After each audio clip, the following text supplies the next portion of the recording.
현 정부는 한 해 1,000명 가까운 산업 현장의 산재 사망자를 절반으로 줄이겠다는 약속을 했었죠. 그래서 얼마 전 산업 현장에서 사망 사고가 나면 그 책임을 회사 대표에게 물을 수 있는 중대재해처벌법이 국회를 통과하기도 했는데요.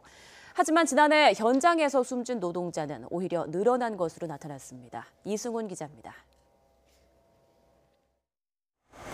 직원 30여 명이 자동차용 부품의 도금 작업을 하는 회사입니다. 이 회사는 50인 미만 사업장이라 중대재해처벌법이 시행되더라도 3년 유예를 받습니다. 지금까지 잘해왔던 이 사업장은 고용노동부 장관이 안전보건공단의 책임자와 함께 찾아온 건 앞으로 사고가 나면 지금보단 더 처벌을 강하게 한다는 소식이 들리니 그 자체로 불안해하는 요즘 중소기업 가운데 하나라서입니다. 이런 어려움 알면서도 정부와 여당이 중대재해처벌법을 추진한 데는 이유가 있습니다. 아직도 가시지 않은 지난해 4월 이천 물류창고 화재 참사의 충격 때문입니다. 노동자의 희생을 요구하는 산재의 위협은 통계에서 그대로 드러납니다.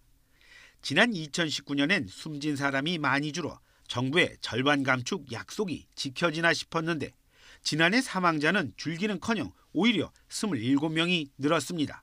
업종별로는 건설 현장의 사망자가 전체 절반을 넘었습니다.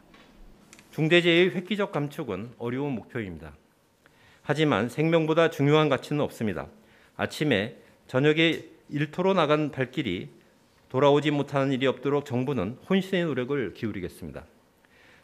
정부는 노동계의 걱정이 많은 50인 미만 사업장부터 돕기로 했습니다. 앞으로 3년간 모두 1조 원 규모의 예산을 지원합니다. 일단 올해는 위험한 기계를 안전한 기계로 바꾸면 그 돈의 절반을 정부가 지원하는 식으로 모두 3,200억 원이 넘는 돈을 쓰기로 했습니다. 지난 8일 국회를 통과한 중대재해처벌법은 공포 1년 뒤 시행되기 때문에 올해는 적용하지 않습니다. YTN 이승훈입니다.